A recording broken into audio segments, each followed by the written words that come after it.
పెళ్ళైనా పండగైనా వేడుక ఏదైనా పట్టు చీరల ప్రత్యేక వేదిక Varahi silks. Welcome to our channel. ఈరోజు మనతో పాటు రమగారు ఉన్నారు. నమస్తే రమగారు. నమస్తే జయ. రమగారు, మా అమ్మమ్మ వాళ్ళు చెప్పేవాళ్ళండి ఏంటంటే ఆడ తెలివి వేరు మగ తెలివి వేరని. నాకు అర్థం అయ్యేది కాదు, బట్ ఇలాంటి మాట నేను చాలా మంది దగ్గర విన్నాను. నిజంగానే డిఫరెన్స్ ఉంటుందండి తెలివితేటలో? ఉంటుంది మరి. అవునా? ఆడవాళ్ళ తెలివితేటలు వేరు, మగవాళ్ళ తెలివితేటలు వేరు. ఏమి మంచి తెలివితేటలు? మంచి చెడు కొంచెం మెల్లిగా అడుగుతాను ఈ మాట. ఆడ తెలివి మంచిది, మగ తెలివి చెడ్డది అంటానికి వీల్లేదు. ఇప్పుడు మగవాళ్ళు ఎలాంటి సమస్య తెచ్చిపెట్టినా దాన్ని సాల్వ్ చేసుకుని ఏదో రకంగా బయటపడే తెలివి ఆడవాళ్ళకి భగవంతుడు పెట్టాడని చెప్తారు. ఏదో ఇబ్బంది పెడతారు హస్బెండ్స్, ఇంకో మగవాడు అనుకో అవతల ఉన్నవాడు, ఇద్దరు కలిసి కొట్టుకు చచ్చి రగడ పెరిగి కత్తులు కటార్లు కర్రలు అవి వస్తాయి. అదే ఆడవాళ్ళు అనుకో 2 పోట్లాటలు 2 చివాట్లు 4 విసిరాట్లతోటి సరిపోతుంది. 2 రోజులు మాట్లాడుకోక ఏడ్చి 2 కన్నీటి చుక్కలు 4 విషాదభరితమైన డైలాగులు, మా అమ్మ చేసింది మా అమ్మమ్మ చేసిందని 2 తిట్లు 4 దెబ్బలతోటి ఒక 2-3 రోజుల్లో మళ్ళీ సుఖాంతం అవుతుందా? మరీ పెద్ద సుఖాంతం కాకపోయినా సెట్ అయిపోతుంది. రోడ్డు ఎక్కిపోరు ప్రతిసారి. అంటే ఇప్పుడు రోడ్డు ఎక్కిపోతున్నారు అనుకో ఈ రోజుల్లో. ఇప్పుడు ఆడ తెలివి మగ తెలివి సెపరేట్ గా చెప్పడానికి వీల్లేదు ఇవాళ రేపు. ఎందుకంటే అందరూ ఒకే స్కూల్లో చదువుకుంటున్నారు. పాతకి కొత్తకి తేడా ఉంది కదా జయ. మిగిలిన అమ్మాయిలందరూ పొట్లాడద్దు నాతోటి. నేను ప్రతిసారి చెప్తున్నా ఈ సంగతి, పొట్లాడకూడదు. ఇది వరకు నాన్నలు చదువుకునేవాళ్ళు ఎంతో కొంత, లేదా నాన్నలు ఏదైనా పని వృత్తులు నేర్చుకునేవాళ్ళు, బాగా బలమైన పని చేయటం. ఆడవాళ్ళు అమ్మలకి చదువు సంధ్య పెద్దగా ఉండేది కాదు. ఇంటి పట్టున ఉండేవాళ్ళు. ఇంటిని తమకిచ్చిన రూపాయితోటి సర్దుబాటు చేసి అందులో ఈ 6గురిని 14 మందిని పిల్లల్ని బాగా లెవెల్ చేసి సరి చేసి పెట్టుకునే వ్యవహారంలోనే ఉండేవాళ్ళు. ఇప్పుడు నాన్న 10 రూపాయలు ఇస్తే 10తోటే సంసారం గడిపేందుకు కావలసిన తెలివితేటలు క్షమత కలిగి ఉండేవాళ్ళు. అప్పుడు అమ్మా నాన్న తెలివి సమానంగా ఉండదు. నాన్నది ఒక తెలివి, అమ్మది ఇంకో తెలివి అప్పట్లో. ఇప్పుడు అమ్మా నాన్న ఇద్దరు సమానంగా ఒకే కాలేజీలో చదువుకుని ఒకే యూనివర్సిటీలో చదువుకుని తర్వాత పెళ్లి చేసుకుంటున్నారు. సమాన తెలివితేటలు ఉండే అవకాశమే ఉంది. ఆడకి సెపరేట్ తెలివితేటలు ఎలా ఉంటాయి? ఇద్దరు ఒకే బడి, ఒకడు ఎల్కేజీ నుంచి నర్సరీ అక్కడే, ఎల్కేజీ అక్కడే, యూకేజీ అక్కడే, కేజీ నుంచి పీజీ దాకా ఓ చోటే చదువుకుంటే సెపరేట్ తెలివితేటలు ఎలా వస్తాయి? ఏదైనా కొంచెం కాస్త చిన్న తేడాలతోటి. అంతేగాని ఆడవాళ్ళు చాలా తెలివిగా ఉండే అవకాశం ఇవాళ తక్కువ ఉందేమోనని అనిపిస్తుంది. ఎందుకంటే టూ మచ్ కాదు, too many girl boy friends ఉంటున్నారు అబ్బాయిలకి, టూ మెనీ బాయ్ ఫ్రెండ్స్ ఉంటున్నారు అమ్మాయిలకి. బాయ్ ఫ్రెండ్స్ గర్ల్ ఫ్రెండ్స్ అనగానే ఒక వేరే డిఫరెంట్ మీనింగ్ లోకి వెళ్ళొద్దు. మగపిల్లలతోటి సమానంగా ఆడపిల్లలు ఉండటం, లేదా ఆడపిల్లలతోటి సమానంగా మగపిల్లలు ఉండటం, వీళ్ళంతా కలిసి ఒకే ప్రపంచంగా ఉండటం ఇప్పుడు నడుస్తుంది. అవునండి. ఇప్పుడు తెలివితేటలు సెపరేట్ గా ఉండటానికి ప్రపంచాలు వేరుగా లేవు కదా. పాత రోజుల్లో ప్రపంచం వేరు, వాళ్ళది వేరు వీళ్ళది వేరు. మగవాడు బయటికి వెళ్ళి జయించుకొచ్చేవాడు, ఆడది ఇంటి పట్టు నుండి ఇల్లు సర్దేది. ఇప్పుడు ఆడది మగవాడు అనగానే ఇది బ్యాడ్ వర్డ్ కింద మీరేంటి ఆడది అంటారు అని మొన్న ఎవరో అడిగారు కూడా నన్ను. అందులో తప్పు మాట ఏమిటి? చక్కటి తెలుగు పదం, తప్పు మాట కాదు, ఫీల్దీ లాంగ్వేజ్ కాదు. మనం ఇంగ్లీష్లో చాలా ఫీల్దీ వర్డ్స్ వాడుతున్నాం. ఎవరిని వాళ్ళు చూసుకుంటే తెలుస్తుంది. మనం వాడే రెగ్యులర్ పదాల్లో కొన్ని చెడ్డ మాటలే ఉంటున్నాయి ఇంగ్లీష్లో. తెలుగులో చెడ్డ మాటలు లేవు. సరి అయిన తెలుగు పదం ఆడది అంటే ఏం తప్పలేదు, మంచి పదమే. అది వినటానికి మీకంటే మీరు ఇవాళ రేపు వింటల్లో మీరు తెలుగు వినకపోతే నాదే అమ్మ తప్పు. మీరు తెలుగు వినకుండా ఇంగ్లీష్లోనే మాట్లాడి జీవిస్తుంటే నాదే తప్పు. మావే పెద్దవాళ్ళవి తప్పులైపోతాయా? చెడ్డ పదం కాదు, ఆడది అనే పదం సింగులర్. ఓకే. ఇప్పుడు ఆడ తెలివి మగ తెలివి వేరు పాత రోజుల్లో. ఇప్పుడు కాదనుకుంటున్నాం. నాకు అలా అనిపిస్తుంది. కాదు నేను చాలా తెలివిగలదాన్ని అని నీ బట్టి అమ్మాయిలు ఎవరైనా క్లెయిమ్ చేయదలుచుకుంటే ఒక్కొక్క కామెంట్ రాయండి. అబ్బాయి మా ఆయన కంటే నేనే తెలివండి, లేకపోతే నాకంటే మా వారే తెలివిగలవారండి అని మీరు కామెంట్లు పెట్టి సంతోషిస్తానమ్మా. ఇవాళ రేపు ఆడపిల్లలు బాగున్నారని. తప్పకుండా. పాత రోజులు తెలివి వేరు. పాతకాలంలో ఎలా కనపడేదంటే, ఇప్పుడు ఒక మిడిల్ క్లాస్ ఇంట్లో ఓ తండ్రి లోపలికి వస్తాడు, 2-3 ఫ్రెండ్స్ వస్తాడు. ఏమో కాఫీ ఇచ్చేయంటే, పాలు ఉన్నాయో మజ్జిగుందో ఏముందో కొంపలో ఏముందో వాళ్ళకి తెలీదు. తెచ్చేయి అంటే నువ్వు నిన్న చెప్పిన పాలవాడికి డబ్బులు ఇవ్వలేదు, వాళ్ళ పొద్దున పాలు తాలేదు, ఇంట్లో ఉన్న ఆడ మనిషి ఎలా కాఫీ కలిపి పట్టుకొచ్చిస్తుంది? ఇవ్వలేదు కదా, ఇవ్వలేదు. ఇప్పుడు ఆడవాళ్ళు ఏం చేస్తారు తెలివిగా? పాత రోజుల్లో ఏం చేసేవాళ్ళు అంటే, ఇంత ఎండ మండిపోతుంటే కాఫీ ఎందుకని చల్లగా మజ్జిగ తాగండి అన్నయ్య గారు అని ముద్దుగా అనేసి మజ్జిగ ఇచ్చేసేవాళ్ళు. ఇప్పుడు ఎవరు తెలివితేటలు ఉన్నట్టేనా ఆడవాళ్ళకి? ఖచ్చితంగా అండి. ఇప్పుడు అలాంటి తెలివితేటల గురించి ఒక మంచి మంచి కథలు ఉన్నాయి మన దగ్గర. ఇప్పుడైతే మేమైతే ఏం చేస్తున్నాం రమ్య గారు? మీరు ఏం చేస్తున్నారు? ఇప్పుడు నెస్కేఫే క్యాపాచినోలు ఉంటాయి ఫ్రిడ్జ్ లోనో ఎక్కడో ఒక చోట మూల, దాన్ని తీసి అది ఎంత పాతదైనా సరే దాన్ని అది అవుట్డేట్ అయినా ఏం పర్వాలేదు, వేడి నీళ్ళలో వేసి కలిపిచ్చేసేది. ఇప్పుడు పాలు పాపాలు అక్కర్లేదు కదా పాతరాగా. అప్పుడంటే పాలు క్యాపాచినోలు దొరుకుతున్నాయి కదా, ఓ 4 ప్యాకెట్లు సామాన్లతో పాటు కొని పడేసుకున్నా అంటే అర్జెంట్ కాఫీకి అది పనికి వస్తుంది. గ్రీన్ టీ పెట్టచ్చు. నేనైతే ఏం మొహమాటం ఏం లేదు, పాలు లేవు గీళ్ళు ఏం పర్వాలేదని చక్కగా కొంచెం కరివేపాకు తీసి నీళ్ళలో వేసి 2 మరుగులు రానిచ్చి దాంట్లో ఓ నిమ్మ చొక్క పిండి వాసు ఉప్పేసి బ్రహ్మాండంగా ఉంటుంది గ్రీన్ టీ, ఇది హెల్తీ అని నమ్మించి ఇచ్చేయగలరు. నాదొక తెలివి అది. ఇప్పుడు గ్రీన్ టీలు అంటే ఇదివరకు అట్లాగా ఆ మధ్య కాలంలో 3 ఏళ్ల నాడు గ్రీన్ టీ అంటే మనం డబ్బాలు ప్యాకెట్లు కొనుక్కునేవాళ్ళం. లేటెస్ట్ మనకు వచ్చినటువంటి మంచి మంచి డాక్టర్లనండి సైంటిస్టులనండి వాళ్ళ వల్ల కషాయాలని గ్రీన్ టీగా భావించి యథేచ్ఛగా ఇచ్చేయచ్చు. కరివేపాకు ఒకటి, కొత్తిమీర ఒకటి, పుదీనా ఒకటి, ఈ 3 లేకపోతే నేను ధనియాలు జీలకర్ర పెట్టి ధనియాల కాఫీ అని మా చిన్నప్పుడు కాచేవాళ్ళు. ఏ కాఫీ గతి లేకపోతే ధనియాల కాఫీ అనేవాళ్ళు. ఇప్పుడు ధనియాల కాఫీ ద బెస్ట్ కాఫీగా పరిగణింపబడుతోంది. ఇవేవి లేవనుకోండి, దొడ్లో వాము మొక్కలు ఉంటాయి, ఇవన్నీ పెట్టుకోండి అమ్మా ఇంట్లో మీరు జాగ్రత్తగా. ఒక వాము మొక్క ఉందనుకో, వామాకులు 2 నీళ్ళల్లో వేస్తే ఆ వాసన మహా బాగుంటుంది. ఒక చిటికెడు ఉప్పు, ఒక డ్రాప్ నిమ్మరసం చాలు. నేను కూడా ఒక ఎక్స్పీరియన్స్ చెప్పాక స్టోరీకి వెళ్ళిపోతాం. మొన్న మన మిల్లెట్ రాంబాబు గారు ఉన్నారు కదా, మన దాంట్లో చేస్తూ ఉంటాం, మనం ఆర్గానిక్ దాంట్లో ఇట్లా షూట్ కోసం వెళ్ళామన్నమాట. ఆయన వెంటనే లెమన్ గ్రాస్ ఉంటుంది కదా రమ్మగారు, లెమన్ గ్రాస్ కూడా ఉంది. లెమన్ గ్రాస్ ని చక్క అసలు ఎంత బాగుందో, దాల్చిన చెక్క వేసి కొంచెం సాల్ట్ వేసి, కాదండి తాటి బెల్లం వేశారు. లెమన్ గ్రాస్, తాటి బెల్లం, నిమ్మకాయ, బాబా ఎంత అద్భుతంగా ఉందంటే. మనకి ఎగ్జిబిషన్స్ లో అంటే మొక్కల ఎగ్జిబిషన్స్ పెడతారు కదా హార్టికల్చర్, అవునండి, వాటిల్లో 30 రూపాయలకే దొరుకుతుంది లెమన్ గ్రాస్ మొక్క. ఒక పెద్ద కుండీలో, చిన్న కుండీలో పెట్టకండి, చూడడానికి మొదట 2 రెబ్బల్లాగానే ఉంటుంది. అందరూ పెట్టుకోండి, చాలా బాగుంటుంది, దోమలు తగ్గుతాయి మొదటిది. తర్వాత ఈ లెమన్ గ్రాస్ తోటి సుఖం ఏంటంటే అత్యవసరమైన గ్రీన్ టీకి లెమన్ గ్రాస్ బాగా యూజ్ అవుతుంది. రంగు రాదు, వాసన వస్తుంది, ఫ్లేవర్. అవును, నా దగ్గర కూడా పెద్ద బుషే ఉంది. ఆ ఎండుటాకులు కూడా కట్ చేసి పెట్టుకోవచ్చు, దాంట్లో నుంచి వచ్చే ఆకులు కూడా పెట్టేసుకోవచ్చు. అంటే ఆకు ఎండిపోయింది అనుకో, అది కూడా వాసన వస్తుంది, నిమ్మ వాసన వస్తుంది. లెమన్ గ్రాస్ అంటే వాసన తప్పిస్తే అందులో ఇంకేమీ ఉండదు. ఇప్పుడు తెలివితేటలుగా మనం గ్రీన్ టీలు ఇచ్చేయచ్చు, పాతకాలం తెలివి మన దగ్గర కూడా ఉంది. ఇంకా స్టోరీలోకి కథ చెప్దాం. ఒక ఊళ్ళో అన్నట పాత రోజులు ఏం చేసేవాళ్ళు అంటే, అప్పుడు రేడియోలు లేవు, టీవీలు లేవు, రేడియోలు ఎక్కడైనా ఒక చోట ఉండేవి. రేడియోలు ఉన్న రోజులు కూడా అంతకు ముందు కాలంలో కాలక్షేపానికి నెలలో ఒక 4-5 భాగవత సప్తాహాలని అవన్నీ ఇవన్నీ పెట్టుకునేవాళ్ళు. హరిదాసుని పిలిచి వాళ్ళతోటి ఏదో పాటలు పద్యాలు కథలు చెప్పించుకునేవాళ్ళు. రామాయణ మహాభారతాలు హరికథ రామాయణ మహాభారతాలు చెప్పించుకోవడం, హరికథలు, తోలు బొమ్మలు, తర్వాత ఇంకా ఏమిటో మన తోలు బొమ్మలు కాకుండా ఇంకొకటి కూడా ఏదో ఆడుతుండేవాళ్ళు. పేరు మర్చిపోతున్నాను నేను. రకరకాల బొమ్మలాటలు మన కాలక్షేపానికి ఏదో ఒకటి కాలక్షేపం ఉండాలి కదా, లేకపోతే పెద్దవాళ్ళు ఎవరైనా పురాణ కాలక్షేపాలు అలా చేయించేవాళ్ళు ఊళ్ళలో. అయితే ఒక పల్లెటూరు పేరు రామాపురమే. ఈ రామాపురంలో ఏంటంటే చాలా సుభిక్షమైన ఊరు. ఆ ఊరికి ఒక 3 హరిదాసులు వచ్చారట. 3 హరిదాసులు, ఒక ఆయనేమో పాట పాడతారు, ఇంకొక ఆయనేమో ఫిడేల్ వాయిస్తారు, అంటే వయలిన్ వాయిస్తారు, 3వ ఆయన మృదంగం.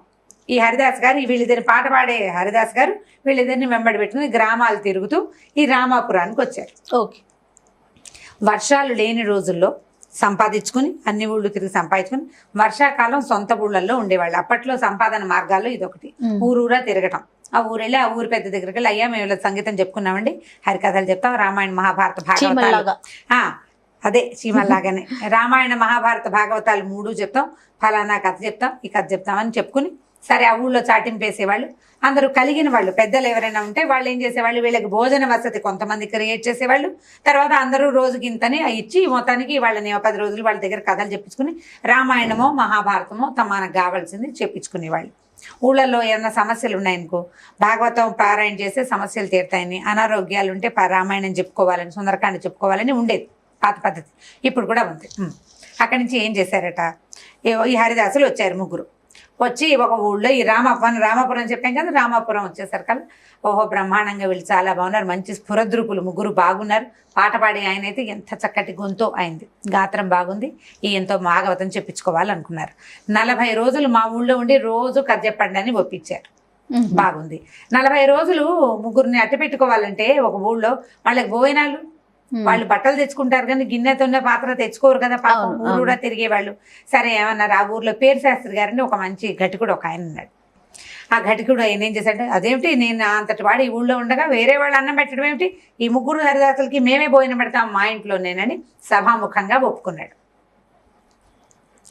అయిందా, సరే ఇంటికి వచ్చారు.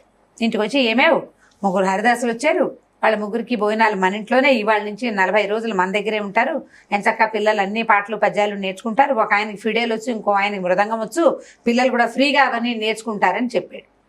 ఫ్రీగా నేర్చుకోవడం అనే పాయింట్ బాగుంది, కానీ 40 రోజులు ముగ్గురు మగవాళ్ళకి 2 పూట్ల లేదు 4 పూట్ల భోజనాలు, టిఫిన్లు, కాఫీలు, స్వీట్లు, హాట్లు, ఈవినింగ్ స్నాక్స్ ఇవన్నీ జరపద్దు.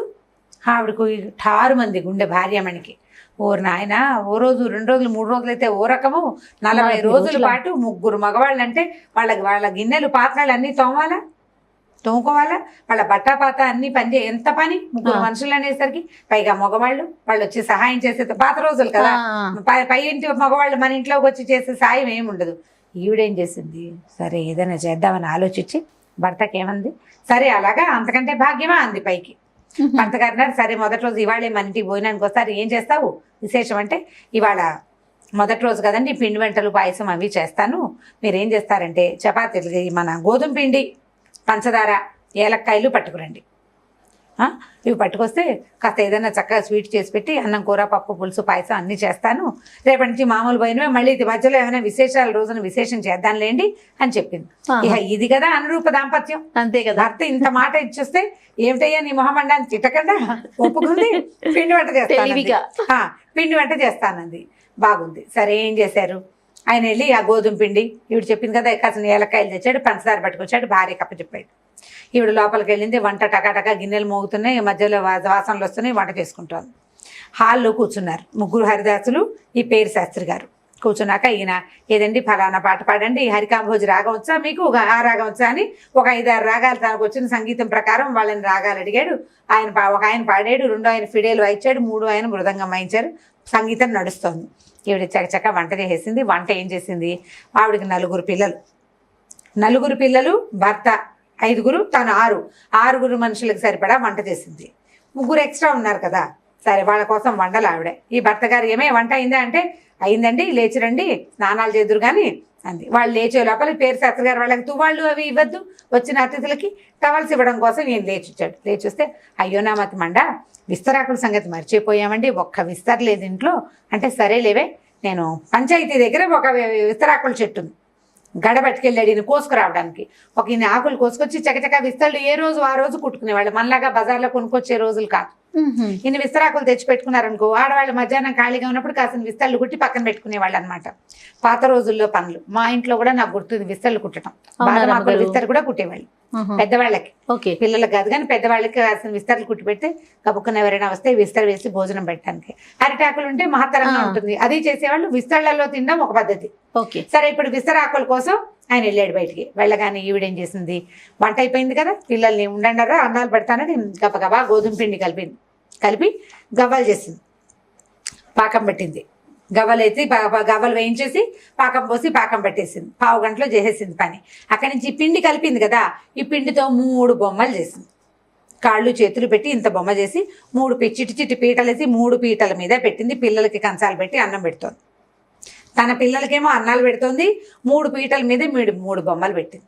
పెట్టేసరికి పిల్లలు అడిగారు, అమ్మ ఎవరే బొమ్మ వీళ్ళు అని అడిగారు. బొమ్మలు అనలా వాళ్ళు. వీళ్ళు అనగానే హరిదాసులరా 3 అంది.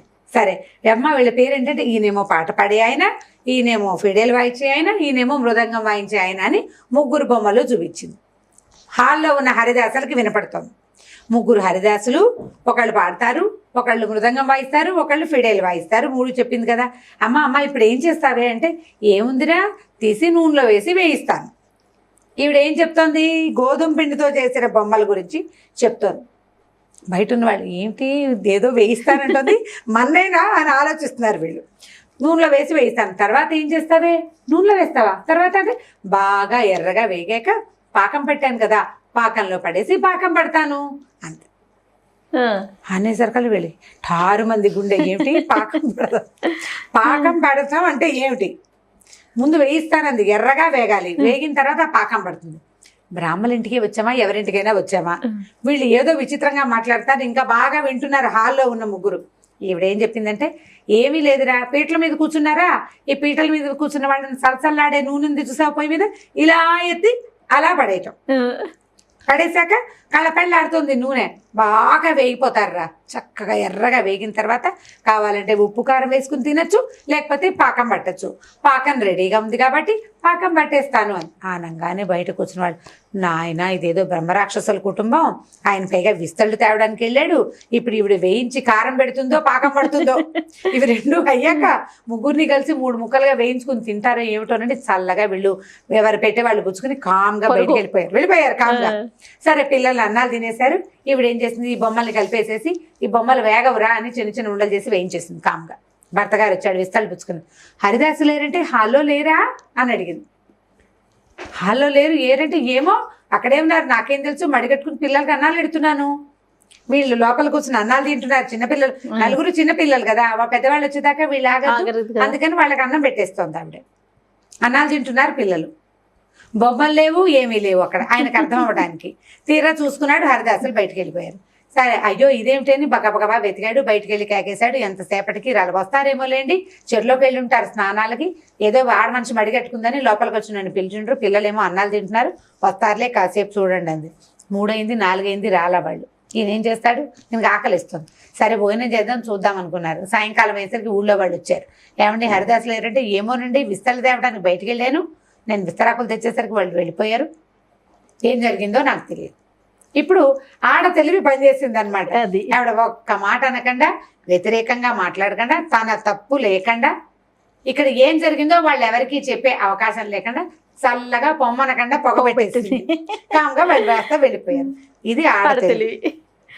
ఇప్పుడు ఈ ఆడ తెలివితేటలు మగ తెలివితేటలు డిస్కషన్ అంతా తల్లులకి, పిల్లలకి కథ. మీరెంత తెలివిగా ఎలా తప్పుకోగలుగుతున్నారు జీవితంలో, ఎలాంటి ప్రాబ్లమ్స్ని హ్యాండిల్ చేయగలుగుతున్నారు, ఏ ప్రాబ్లమ్ని ఎట్లా హ్యాండిల్ చేస్తున్నారు అనేది ఆలోచించుకోవడానికేనమ్మా ఈ కథలన్నీ. ఖచ్చితంగా వచ్చినప్పుడు గొడవలు పెంచుకోకుండా మీరు ఎలా తెలివిగా దాన్ని హ్యాండిల్ చేస్తున్నారు, మీకు ఇబ్బంది రాకుండా, మన జీవితం సూపులో పడకుండా, పిల్లల భవిష్యత్తు పాడవకుండా, మన పరువు నలుగురిలో పోకుండా, బయటికి రాకుండా ఎట్లా ప్లాన్డ్గా చేస్తారు అనేది చాలా ఇంపార్టెంట్. మన అమ్మలు చేశారు, అమ్మమ్మలు చేశారు, అంతకు ముందు తరాల వాళ్ళందరూ కూడా గుంభనగా కాపురాలు చేసుకుని గుంభనగా సంసారాన్ని నడుపుకున్న వాళ్ళందరూ కూడా తెలివితేటలతోటే. ప్రతిసారి వడ్డించిన విస్తరిగా ఉండదు కదా జయ జీవితం. ఎప్పుడు వడ్డించిన విస్తరిగా ఉంటుందా, మనం అనుకున్న ప్లాన్ అవుతుందా, అవ్వదు. మాస్టర్ ప్లాన్ వేరే ఉంటుంది. మనం ఒకటి అనుకుంటాం, ఎవరో ఒకళ్ళు కారణం అవుతారు, దానికి ప్లాన్ అంతా చెదిరిపోతుంది. నువ్వు దాన్ని ఎలా సరి చేసుకున్నావు అనేదంతా నీ తెలివితేటల మీద ఆధారపడి ఉంటుంది. నేను మొన్న కూడా ఇదే మాట చెప్పాను. మీరు ఉండిందే తింటారు, మీరు పెట్టిందే జరుగుతుంది, మీరు చేసిందే చేత, మీదే పై చేయుగా ఉండేలాగా చేయటం మీ తెలివి మీద ఆధారపడుతుంది. పై చేయుగా ఉండాలి కానీ పై చేయిగా కనపడకూడదు. ఎంత బాగా చెప్పారు అమ్మగారు. అంతే, ఎగ్జాక్ట్లీ మీ అనుభవం. నా అనుభవమే అది. ఇప్పుడు మా చిన్నప్పుడు జయ అమ్మ నీ నెయ్యి మళ్ళీ ఇంకా వేయి, నెయ్యి ఇంకా కావాలంటే నెయ్యి ఎన్ని స్పూన్లు వేస్తారు, నెయ్యి పప్పాన ఇంత కలుపుతాడు పిల్లాడు, ఇంకా నెయ్యి ఇంకో స్పూన్, నాకు ఇంకో చెంచా కావాలంటే మా అమ్మ తిరగేవే అనేది. అంతే కదా, నెయ్యి స్పూన్ కనపడుతుంది, తిరగేసేస్తే ఏమొస్తుంది, ఏమి రాదు, చొక్క వస్తుంది, సాటిస్ఫాక్షన్ ఉంటుంది. మనం అందరినీ అట్లా సాటిస్ఫై చేయొచ్చు. తెలివితేటలు పెంచుకోండి, తెగేదాకా లాక్కోకండి, అంతే. మొద్దుల్లాగా ఉండద్దు. వాళ్ళు చదువుకుంటున్నాం కదా, ఇదివరకు అట్లాగా తెలివి తక్కువ రోజులు కావు ఇవి. తెలివి, చదువు, బోళ్ళంత ఎక్స్పోజర్, ప్రపంచాన్ని తెలుసుకునే అవకాశం మగవాళ్ళతో పాటు మనకి పూర్తి స్థాయిలో దొరుకుతుంది. దాన్ని యూటిలైజ్ చేసుకోండి, అంతే. సూపర్ స్టోరీ బాగుంది. స్టోరీ తర్వాత మీరు చెప్పిన మ్యాటర్ ఇంకా బాగుంది రమ్మ గారు. ప్రయత్నం చేసి చూడాలి మరి. ఖచ్చితంగా. థ్యాంక్ యూ సో మచ్ రమ్మ గారు. ఓకే జయ. ఈ వీడియో కనుక మీకు నచ్చినట్లయితే లైక్ చేయండి, షేర్ చేయండి. మరిన్ని వీడియోస్ కోసం మా ఛానల్ సబ్స్క్రైబ్ చేసుకోండి.